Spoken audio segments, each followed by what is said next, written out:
This week on Instant Experts, Honk and Henry's holiday highlights. There's glamour, there's romance, there's adventure. America survives Trump's first 100 days, but the Pope is not so lucky. Yes, indeed. May he rest in peace. Amen. And the world's most boring election. It's like, what's it like? It's like a grossly undercooked democracy sausage. Yes, and no one wants to know how it was made. No. Welcome back to Instant Experts, Aussie Election Day edition. It's all the latest news explained by idiots, here to keep you sane in a crazy world. I'm Henry Lee, and as always, I'm here with my dear friend, the Honk. Honky, welcome. Henry, a pleasure to be here, especially after our little recent sojourn, sort of 2 weeks away. So many crooks, fuckwits, and morons to talk about. A fortnight's worth of fuckwittery. Yeah, indeed. What caught your eye? Look, so many things to choose from, especially because it's been a fortnight. But I think I'm going to have to go with this interview Trump did during the week. It was a town hall meeting where he was dialing in. There were journalists on the stage and sort of, regular voters, regular Americans in the crowd. Like a giant Zoom call. And Trump finally seemed to enter what I would politely call sort of genuine Alzheimer's terrain. Right. He sort of went into Alzheimer's piste, I think you would say. He was asked a question by a black journalist named Stephen A. Smith. Is he the sports journo from ESPN? Yes, but he's doing politics now when Trump's involved because he's a big booster for Trump. Right, okay. So Trump's asked a question by Smith, which is clearly about Harvard, as in Harvard University. Yeah. But because the journo is black and Trump's such an ardent racist, he starts talking about Harlem, which, of course, is the historically black neighborhood in the northern part of Manhattan, like in New York. Yeah, across 110th Street, like in the Curtis Mayfield song. Exactly. Anyway, it speaks for itself. Have a listen. Interesting that you brought up Harvard, because when people think about Harvard, what they're basically talking about is they're asking, what do you say to those who view your actions as an attack on academic freedom rather than a defense of fairness? What do you say to that?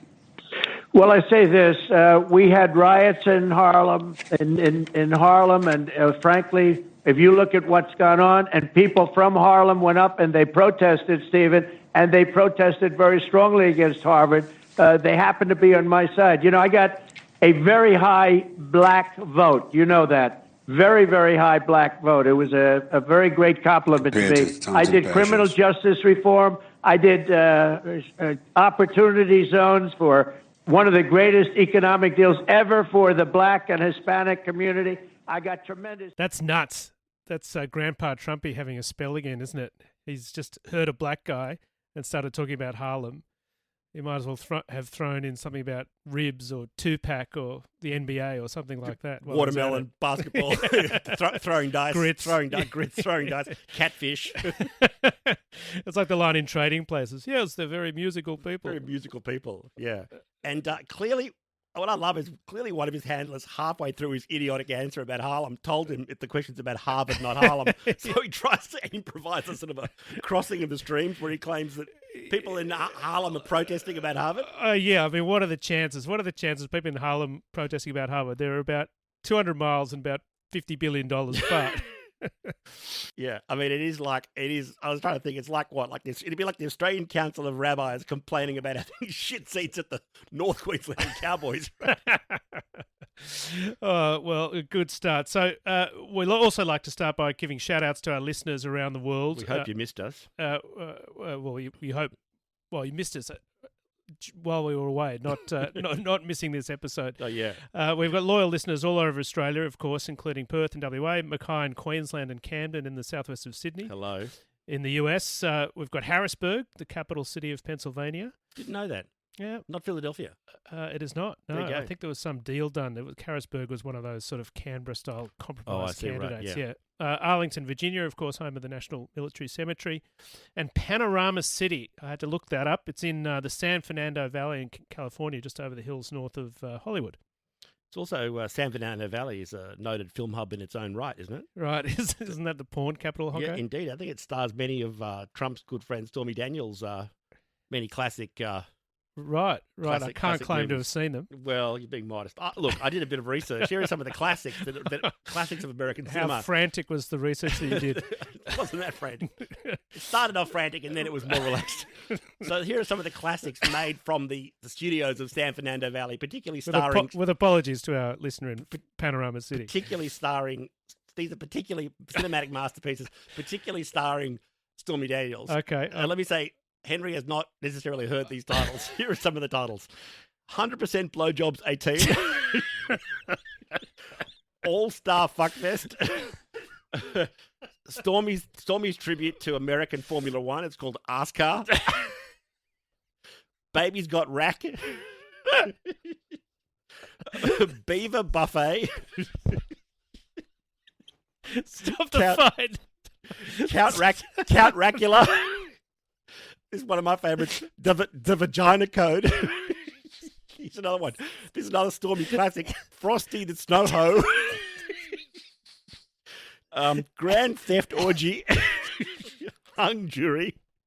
Breast Side Story. This is another masterpiece. This is maybe Stormy's greatest film. It's called Mum, What's in Your Ass? And also another that was followed up by another classic of hers, which is called Say Aloha to My Ahola. Snatch Sandwich. And above all, and then she finally did a tribute to Trump with a film called Stuff My Ballot Box. These are actual films. Dear me. I can't spake, as they say in the Yeah. darts. I haven't seen any of those. I've not seen it. I've not heard of them. Not even 100% Blowjobs 18. She's very good. 1 through 16, maybe, but yeah, she's very good in that one. Oh my goodness! Well, that was unexpected, Honky. But hello to our listener in Panorama City. Yeah. Also to Gosport in Hampshire, Whitney in Oxfordshire, and our regulars in Twickenham and Ealing in the UK. We have Whitney, and we also have Houston. Yes, we do have Houston, Texas, of course, and we will always love you. Around the world, we've got Tigray in Buenos Aires. We've got Querétaro City in central Mexico, Kyoto in Japan, and Mumbai in Maharashtra, home, of course, of the Mumbai Indians in the IPL, and currently top of the table too, the Indians. Did you see? Was it you who told me? I think it must have been. I mean, only you would have told me this. That the IPL have declared war on a fellow Australian podcast, a very good podcast called The Grade Cricketer. I love The Grade Cricketer. Yes, they were issued a takedown notice for use of videos and still photos from the IPL. Ridiculous. Where does it end? This could be the death knell of two-man podcasts stealing audio from any old place.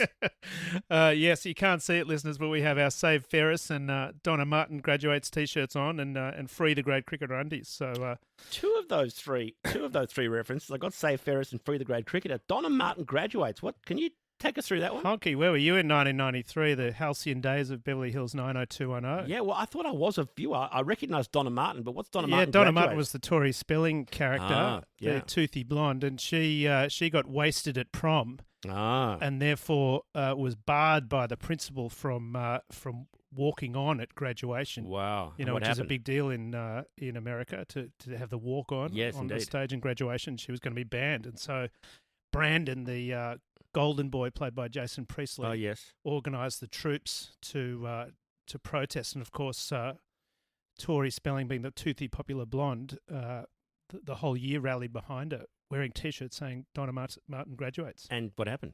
Well, she graduated, of course. Yay! What a good, nice positive. And she went on to study fashion and marketing at one of the local universities, and later opened a boutique. There we go. True story. There we go. A little bit of true 80s, fictional story. Another piece of 80s trivia for you. 80s TV trivia. Indeed. So good luck to The Grade Cricketer. Yes, indeed. Apologies. It is another tradition on the show to start with apologies, and we do have a couple of this week. Yes. As regular listeners know, we were on a mystery holiday last week in the US. Yes. Which we achieved by flying into LAX and shouting, "Trump is a cunt."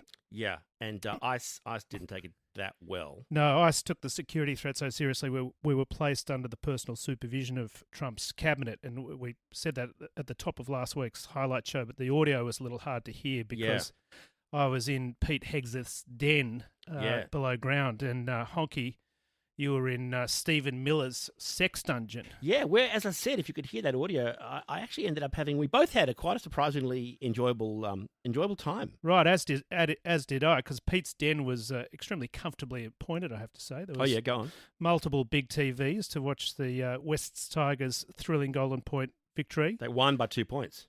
Yes, they did. That can only mean one thing, right? We're definitely winning the premiership. 100%. 100%. It had a bar that was restocked on the hour, every hour. Yes. And it had, Honky, I'm telling you, it had the most masculine makeup room I've ever seen.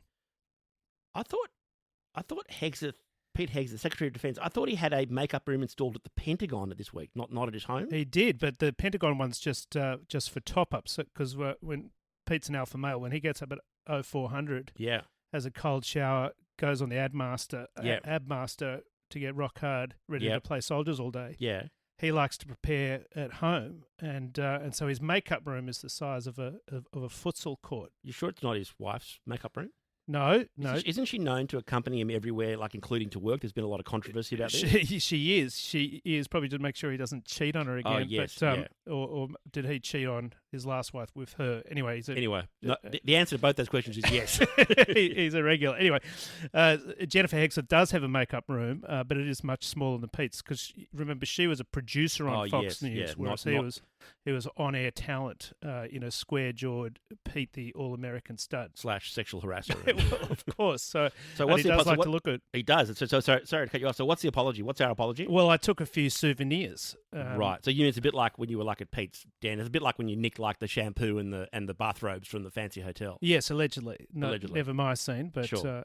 Nor mine. No. I've looked in your wardrobe and there are a few white gowns in there. Anyway, but yes. And it turns out that the cabinet has got in on the idea of branded merchandise. Trump has Trump Bibles and Trump coin and Trump ties, Trump steak. Yeah, exactly. Yeah, so the cabinet's got in and on it as well, and the makeup room had a bunch of fantastic samples. So what are we talking here? Well, obviously the house brand there at Hegseth's place is Warfighter. Yeah, his favourite word. Which has a wide range of products under that umbrella, and I took the signature Pancake and Rouge. Yeah, well, your skin was looking very soft and sort of doughy today. It looked very sort of fluffy. I'm looking for a little tan, but also a little bit, flushed. Yeah, and it's a beautiful fragrance too. It sort of smells a bit like a Houthi trench. I picked up a gallon of JD Vance's eyeliner. His brand's called BJ47. Of course. Your eyes were looking a little sultry. It's a little smoky today. Yeah, that's the. Or is that? Please tell me that's the. Please tell me, is that not smoke? Or? No, that's the BJ47. Yeah. And what else you get? What else? And of course, the big catch there was the 3 tubes of Pam Bondi's lip gloss for suck jobs. So Pam Bondi, we call her Pam Bondi, the U.S. Attorney General. Our Pam. We claim her because of the name Bondi. Yeah. Amazing product, and God knows she needed it this week, the lip gloss for suck jobs. Because they had another one of those, did you see they had another one of those televised cabinet meetings where they've all got to give Trump sort of North Korean-style blowjobs? That's right. They bring the press in, seat the cabinet around a table, and they have to have 2 minutes of how great thou art, basically. Yeah, and so this one, we've talked about this before on the show, but what this did time, Pammy do this time? Pam said, I'm going to read this quote. Mr. President, your first 100 days has far exceeded that of any other presidency in this country. Full stop. Ever. Full stop. Never seen anything like it. Full stop. Thank you. That's so bad. God, it was so bad that the conservative commentator on Fox, Ann Coulter, had a go at her, and she makes, as you said to me before we recorded, she makes Ayn Rand look like Che Guevara. And she went on to say, Pam Bondi went on to say, her big claim was that 75% of the nation's population would be dead if not for President Trump's leadership. How did she figure that? So just bear with me here. What she said was, the Attorney General said that the administration had recently seized 3,400 kilos of fentanyl since Trump took office. The narcotic. And then the narcotic. Then she turned from Trump to face the camera and said, quote, which saved, are you ready for this, media? She said it saved 258 million lives.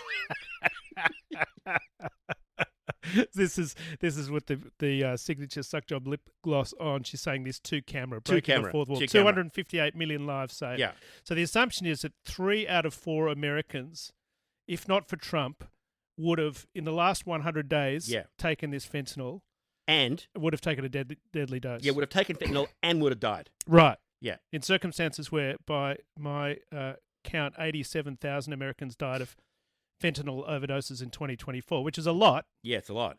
But firstly, that was down 24% from the year before. Well, that's good. So Biden was doing something useful. Yeah.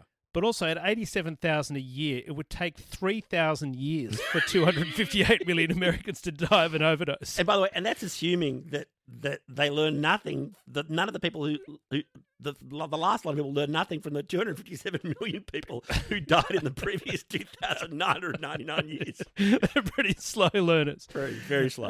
On the other hand, 3,400 kilos across 258 million people is 13 milligrams each. Yeah. So, and 2 milligrams of fentanyl is certain death, basically. So what does this mean? Well, so if you die with 2 milligrams and Pam's allowing everyone 13 milligrams, maybe Trump saved 1.5 billion people. Maybe it's 6 times more than 258 million. Right. Gotcha. So maybe he's even better than we thought. Yeah. Anyway, the point of it all is I stole the makeup from Pete Hegseth's den. Yeah. What about you? What did you pick up from Stevie Miller's Sex Dungeon? Well, look, it was hard to choose. He had everything a boy could want, every toy and device you could ask for. And as we mentioned this ahead of the best of last week, he was a very willing participant. Yeah, he was sort of dominates by day, but likes to be dominated by night. By night, yeah. Yeah. But interestingly, because this is his big thing is DEI, the DEI theme was all over. Oh, he had a themed sex dungeon. DEI themed sex dungeon. Diversity, equity, and inclusion. No. Dildos, El Salvadorans, and ice costumes. Right, and go on. He kept wanting me to burst in on him and take him to an undisclosed location. Sorry. Take him in an undisclosed location. And let me tell you also, a black site means something very different in Stephen's Sex Dungeon. A black site in Stephen's Sex Dungeon is www.nudeafrica.com, which, of course, was the favourite site of one-time gubernatorial candidate in North Carolina, Mark Robinson, friend of the show, Mark Robinson. Right, much like Stormy Daniels' back catalogue. I'm not familiar with nudeafrica.com, but I'll be sure to check it out. That was the one where he got done, commenting about how he wished he could be a black member of the Klan and a lot of other strange things. Mrs. Lee's away for a couple of weeks, so I might obviously got some work to do. Yeah. And now, did you take any souvenirs away from the dungeon? I didn't, but I did leave one with Stevie. Let's just say he's got a honk tattoo somewhere very intimate. Right, where in El Salvador, so to speak. Yeah, let's just say it was somewhere deep in the jungle of Central America. That's very, very touching.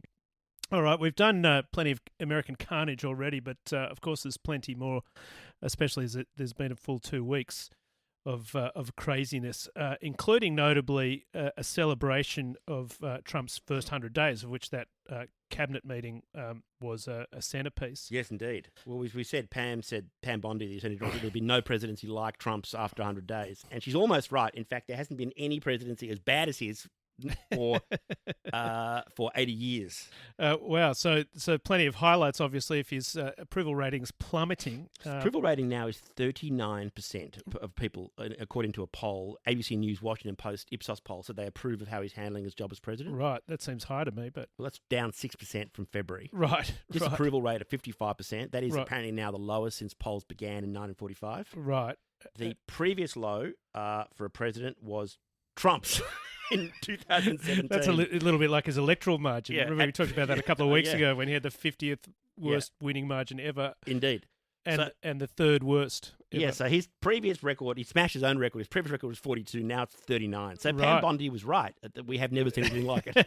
Well, that's fair enough. I mean, he has, in 100 days, he's sided with Russia. He's picked a fight with China. He's alienated all of Europe. Yes. He said he wants to take over Gaza, Panama, Canada, and Greenland. Yes. He's kidnapped a whole bunch of people without trial. Yes. Jailed them in El Salvador. He's tanked the stock market. Yeah. He's done it all. But other than that, it's going really well. It's going really well. But there was a clip where Stephen Miller, our friend, your friend from the dungeon, and White House, what's his role? This senior advisor, anyways, the talking head, the human penis talking head. And he was on Fox News sort of talking up the highlights, and the Fox News, which, as we know, is a Trump propaganda machine, put up 3 bullet points with highlights, and they were desperate. They were declassifying the JFK files, ending federal support for paper straws, which we covered on the show, and ending production of the penny. You know things are bad when even Fox is struggling like that, right? And Hillary Clinton, God bless her, took great delight in reposting it. But, ending the penny at least is a good thing. They were a complete waste of time. And as we've talked about, he's brought back the high-flow shower head, of course. That's true. The showers are good. But the US economy is in a high-flow toilet. Yeah, tell us about it. Well, US GDP has fallen by 0.3% between January and March. Yeah. So in the first quarter of Trump's administration. That compares to growth of 2.4% in the last 3 months 2024, which was Yeah. Biden's last quarter. Yeah. And of course, Trump took credit for Biden's growth. Oh, this is Do you think he's superb. taking credit for the decline? Well, I don't think so. I don't think if you saw. So in 2024, when the markets were going well, Trump wrote, quote, I think it was on Truth Social, right? He wrote, quote, "This is the Trump stock market because my polls against Biden are so good that investors are projecting that I will win, and that will drive the market up. Everything else is terrible." So the market going up was under Biden was Trump's genius, right? Yeah. And now in 2025, in relation to the disaster you talked about, he wrote on Truth Social, quote, "This is Biden's stock market, not Trump's." Now that it's tanked. I didn't take over till January 20. Tariffs will soon start kicking in, and companies are starting to move into the USA in record numbers. Our country will boom, but we have to get rid of the Biden, quote, "overhang." This will take a while and has an all in uppercase. Nothing to do with tariffs. I love it. So it's Trump's genius when Biden was in charge, Yep. and now it's Biden's fault now that Trump is in charge. Exactly. Yeah. And it's exactly the same. It's like when he said that what did he say about Ukraine? Didn't he say the war yeah, wouldn't when- have started? What did he say? The war would never have started if he were president. And of course, now he is president. He can't seem to stop it. So go figure. Yeah, and also he also can't get the guy back, this poor bastard back from El Salvador, Kilmar Abrego Garcia. That's right. This week he said he could free him if he wanted to because he's president, In the same interview, he said this. He Yeah. said he could free him if he wanted to. but he wouldn't because it's his lawyer's decision. So So he's the boss, but his hands are tied. That makes perfect sense. Yeah. Honky, we talked also about his China tariff war. That's been a big highlight of the Yes, show in the indeed, first yep. 100 days. And we've compared it to a one-way teenage romance where Trump is like the girl at home waiting for a call on Saturday night from her unrequited crush.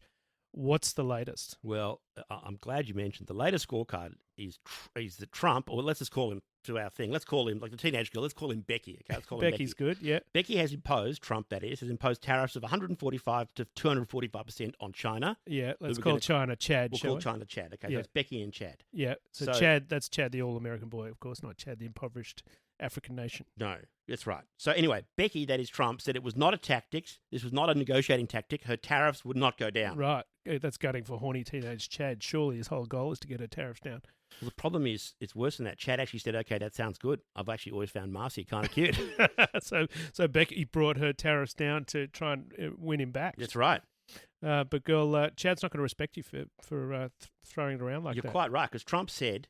So then Trump said that China and the US were in negotiations to resolve things. They're getting back together.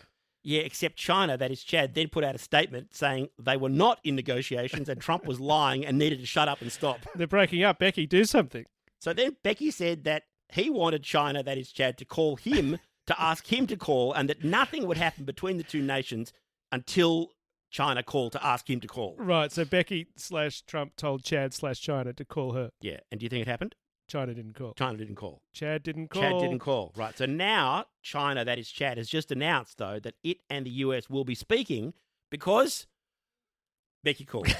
So Becky called Chad. Becky called Chad, yeah. Now, the big question, Honky, is speaking of 90210, do you think they'll go to prom? I think they will, but I think Becky will be paying for the corsage, the limo, the booze, and the condoms. Possibly the morning after pill. Yeah, I was going to say, thank God they're in China, not Oklahoma. Otherwise, we're like 9 months from christening a baby with a name like what? Like Baron Ivana Jinping. But Honky, the biggest achievement of the first 100 days of Trump must surely be the vice prostate, BJ Vance, killing the Pope. We didn't see that one coming. I've got to say, there's almost nothing I wouldn't put past the White House, the Trump White House, but I didn't see this myself. Did not see this one. No, so But tell us what happened. Yeah, well, as many of you would know, that BJ Vance, who we call the vice prostate, has been Yes. a Catholic since all the way back in 2019, which is when he converted from atheism. Just a full 6 years. He must be exhausted, the poor bastard. Just the years of devotion. Anyway, I think he was an evangelical growing up, so Right. Mr. Never Trump changing beliefs every few years is not Who not Who new. could believe it? By the way, I think when Vance converted to Catholicism, it was for his wife, Usha, who we've talked about on the show. And I heard that she's told him that the idea of chastity applies not only to the Catholic clergy, but also to Catholic marriages. I don't think Eric the Viking has subscribes to that. Anyway, BJ Vance decides it's a good idea. He's become a Catholic. He decides it's a good idea for the US taxpayer to fly him to the Vatican for Yes. Easter, That seems where he asks to meet the Pope. that seems like a good use of taxpayers' money. Yeah. That's not. There's no waste, fraud, or mismanagement there. No, another one overlooked by Doge. Anyway, No, who could believe it? the Pope declines to meet Vance. and instead sends his Secretary of State and his Foreign Minister. Which is not an outrage, right? Because, by the way, Vance is the deputy, and Right. so the Pope sent his deputy to meet the deputy, right? That makes sense. And I think the Pope was also really sick. As it turned out, extremely unwell. Yeah. But Vance was offended, and so he got upset, and the pressure went on in back channels for the Pope to give him an audience. Right. So it's like Vance is like fighting through all the henchmen to get to like the final boss, right? Exactly. So he gets to the big boss, and lo and behold, on Easter Sunday, which you'd imagine is a pretty busy day when you're Pope, even at 100%. Yeah, when you're not about to cock it. Yeah. So Pope Francis agrees to meet Vance. They meet for a few minutes, and within a few hours, Popey drops dead. So basically, he was sick, but Vance finished him off. Well, I heard a slightly different story. Right. I don't know if you've seen this. It has also come out that secretly, what it said was that Martin Scorsese, the legendary director, was working on a documentary, they said, with Pope Francis. Yeah, is that true? This sounds like Apparently it is true, but a lot of shaggy dog stories you know, today. This sounds like a shaggy dog. Is No, it true Scorsese's making a doco with He the was Pope? making a documentary with the Right. Pope before the Pope died. But Right. you know, in Hollywood, they always do this thing where they'll say like the untitled Henry Lee project. They don't Yeah, want to reveal Henry what Lee it's about. release, yeah. Henry Lee release, untitled Henry Lee release. So I think they always they like to pretend something's like a doco to not give away that it's a movie with spoilers, right? Yep. In fact, what I heard was that Scorsese was actually working on a crime film, one of his epic crime movies, set and shot at the Vatican Right. with Pope Francis. Right, what was it called? Before the Pope died. The Age of Pope Innocence. What else could it be called? I don't know. Raging Papal Bull. Raging Papal. No, actually, you're close. It was called Old Fellas. Well, here's what I heard. So Scorsese's shooting the crime movie. Scorsese's shooting Yeah. a crime movie at the Vatican when Vance meets the Pope. Right. So here's what happened. Was that in the script? He's shooting Old Fellas, yeah. He's shooting Old Fellas. Although, as you know, Scorsese likes to do a lot of improv, right? Yeah, So what happened right. was, Scorsese's filming the meeting between BJ Vance, the Vice Prostate, and Pope Francis. Yeah. And the Pope didn't want to meet, but when he did meet BJ, he actually found him kind of nice. And he actually Right. said to him, you know, you're a funny guy. Yeah. And then- Like in Goodfellas. Yeah, and BJ Vance said, funny how? Like, like I amuse you? I make you laugh? What the fuck is so funny about me? How am I funny? No, fuck you. Funny how? Funny how the fuck am I so fucking funny? And the place goes totally silent, right? Right. And then the Pope realizes BJ was joking. Oh, thank goodness. Oh, you had me going there. Yeah, so the I thought Pope he was gonna starts laughing. Go Joe Pesci on Yeah, it. the Pope starts laughing and Yeah. he says to BJ, you really are a funny guy. Yeah. And BJ beat him to death with a baseball bat. I like baseball. It's a team Oh, sport. nicely done, nicely done. I mean, Yeah. it could have been worse, right? Because he could have shot the Pope in the face like in Goodfellas, so his mother couldn't give him an open casket at the funeral. Yeah, or like that other Department gangster movie, Say Hello to My Little Friend, and blow him away with the machine gun. Yeah. Anyway, the key thing is the hunt is now on for a new Pope. I mean, Scorsese's movie's in ruins, and the hunt is on for a new Pope. So the question is, who's in contention? Well, Trump joked that it could be him. He actually said that, didn't he? He did, yeah, and which prompted somebody else to note on Twitter, does Trump know about the celibacy? It's funny you mentioned this because this piece of intel you told me something remarkable about Mike Waltz. Just tell us about Mike Waltz. Yes, well, speaking of Trump, so Mike Waltz was Trump's national security advisor. Yeah. And he was responsible for the Signalgate fiasco. Yeah, it was his staffer that added the journo to the Signal chat, right? Yeah, correct. And everybody's been waiting for him to be fired, which he now has been. As of just the last sort of day. So today, in fact, as we record it. Yeah, a couple of hours ago, yeah. And with the cover story of course, Trump, like the Fonz, as we said, never admits he's wrong. So the cover story is that Waltz has been appointed US ambassador to the UN. Yeah, it's like Trump gives a single fuck about the UN. I mean, except so Mike Waltz's job will be to like vote with Belarus, the Congo, and North Korea, right? Yeah, they'll be voting against Christmas. Anyway, Waltz has fallen on his feet. He's been put in charge of comms for the conclave. For the election of the Pope. Yeah, right? exactly. Yeah, so we can expect the white smoke to be sent up at least a week in advance to the New York Times. And I'm actually hoping for the first ever Pope from El Salvador. Yeah, who would it be? I'm going for Pope Kilmar Abrego Garcia. Yeah, but like he'd have to choose his own like papal name. Yeah, you right? get to choose your name. Like Francis' real name was Jorge, and yeah, like Benedict's Pope name was Innocent and yeah. Pope Pius. Yeah. He'd be like Pope what? Like Fuck you the first. Fuck you. So anyway, conclaves, elections. Speaking of elections, the world's most boring campaign is drawing to an end, and that is the Australian federal election, which is tomorrow, Saturday, the 3rd of May. Yes, and the big news is somebody's going to win and somebody's going to lose, Yes, and indeed. you'll probably know who by the time you listen to this podcast. Yeah, well, the winner will be the Australian public when the fucking thing is over. Yeah. The real tea will be the inevitable leadership challenge in the losing party, which Yeah. looks like the Liberals at the moment. It sure does. We'll find out shortly. Yeah. And we're actually planning to do more coverage of the election, but we didn't find it that interesting. And then No. today we were planning to do a great debate Oh, yeah. between our old friends Inner West Karen and Concern of Gordon. Oh, but we yeah. just ran out of time. Yeah. I really object. I think you'll find, Henry, that I have a voice and I will not be silenced. My name is Inner West Karen and my pronouns are she, her, and wagadoodle. Well, I won't use those ridiculous pronouns. My full name is Concern of Gordon, but you can call me sir. Gordon, check your privilege. Okay, maybe it's good we ran out of time after those Oscar-winning performances. Don't be like that. I heard that Scorsese, after the Scorsese movie in the Vatican's bust, now he's looking for us for his next film, which is called The Wolf of George Street. Yeah, maybe Uber driver. Anyway, we think Albo is going to win, mainly because he's not Trump. Yeah, a la Mark Carney, who came out of nowhere and won in Canada. Indeed, whereas Dutton sort of feels a little bit more Pete- like Trump, and I think as to celebrate Trump's first 100 days, Dutton might go out through the window. Yeah, well, the only funny thing, the only vaguely amusing thing that Anthony Albanese, the Australian Prime Minister, who's a left-wing Prime Minister, did is actually today, only an hour or so before we recorded, he was appearing on FM radio, I think in Sydney, and he was asked to dedicate a song to the Conservative opposition leader, Peter Dutton, who you talked about. And he dedicated the classic Australian song by the band The Angels called Am I Ever Going to See Your Face Again? And as we know in the chorus, the answer from the crowd in every Australian gig where they played the song Am I Ever Going to See Your Face Again is... no way, get fuck off. Which I think is a fairly accurate prediction of what's going to happen to Peter Dutton. All right, well, we'll find out shortly. That's all we have time for now. Apologies we didn't do any sport, but the good news is the Tigers won, as we said. What else is there to say? If the Tigers won, that is sport. That is sport. Well, I'm still leading the AFL tipping comp at the Morningstar Hotel, my local. How fascinating. I'm sure our listeners in Ouagadougou are completely fascinated, delighted. It's huge in Burkina Faso. Anyway, so follow us on all platforms, and particularly, if you can, share with your friends on social. Yeah, WhatsApp and so forth. Yeah. We've got all the usual locations, Insta, Facebook, TikTok, blah, blah, blah. Yep. We've got a website, instantexperts.com.au, with a new feature. You can send us a voicemail. Yes, on the website, you can go on and record us a voicemail that we will get, and if it's great, we will play it on the show. We will certainly acknowledge it on the show. On our show notes, as usual, you can send us a text. You can send us an email at g'day, all one word, GDAY, at instantexperts.com.au. And we do enjoy hearing from you. We love it. So get on board. Yes, please. Now, to take us out, we usually go out with an audio clip of some kind.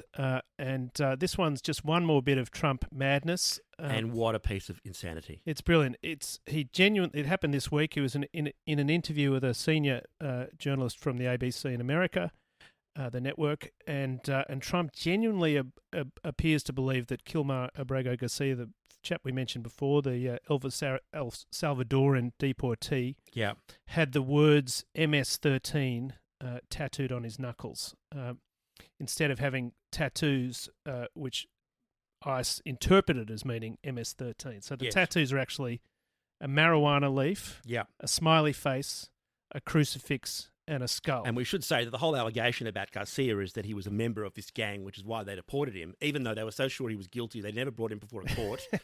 But more relevantly, as you said, he had those things, those tattoos, a marijuana leaf, a smiley face, a crucifix, and a skull. And because it's not obvious that means anything other than a marijuana leaf, a smiley face, a crucifix, and a skull, they photoshopped on a photo of them. I photoshopped on the words MS-13. MS-13. M to try and show that this meant MS-13. Correct. M above the marijuana, S above the face, 1 and 3 above the crucifix and skull. And Trump held it up as like it was the Zapruder film. During the interview. And the reporters kept saying, no, that's just Photoshop. That's not real. That's Photoshop. and even the White House is not claiming that that's actually on the guy's hand. Yeah. And so and the reporter says it's Photoshop, but let's move on. Yeah. And Trump says, no. Let's go back. I'm digging a hole. I'm going to keep digging, and then I'm going to try and kill you with the shovel. As you'll hear over and over again, the journo tries to help Trump out, getting him to move on, and Trump just keeps digging. And you'll also hear he starts to not only, as you said, not only dig himself deeper, but he starts threatening the journo, like he threatened to hit the journo over the head with a shovel. Anyway, Quite remarkable. It's a neat summary of Trump's first 100 days. Hope you enjoy it. We'll be back next week because stupid never sleeps. Stupid never sleeps. We'll see you next week. Thank you for your company, and God help you with what you're about to hear. He wasn't a member of a gang. And then they looked, and on his knuckles, he had MS-13. There's a dispute Well, wait a minute. He had MS-13 on his knuckles tattooed. Oh, he had some tattoos that are interpreted that way. But let's move on. Wait a minute. Hey, Terry. He did not have the letter MS-13. It says MS-13. That was Photoshopped. So let me That was Photoshopped. Terry, you can't do that. Hey, they're giving you the big break of a lifetime. You know, you're doing the interview. I picked you because, frankly, I never heard of you, but that's okay. I picked you, Terry. But you're not being very nice. He had MS-13 tattooed. Right, we'll agree to disagree. I want to move on to something else. Terry, do you want me to show you the picture? I saw the picture. We'll and you think it was Photoshop? Well, here we go. Don't Photoshop it. Go look at his hand. He had MS-13. He did have tattoos that can be interpreted that way. I'm not an expert on them. I want to turn to Ukraine, sir. Terry, I want to get to Ukraine. No. He had MS as clear as you can be, not interpreted. This is why people no longer believe the news, because when it's he was fake photographed news. in El Salvador, they aren't there. But let's just go on. They aren't there when he's in El Salvador. They weren't Take a look there, at the but photograph. they're there now, right? No, but they're there in now. your picture. Terry, Ukraine, sir. He's got MS-13 on his knuckles. All right. Okay? Well, we'll take a look at that. You do such a disservice. We'll take a look at that, Why don't you just say, yes, he does, and, go on to something else? It's contested.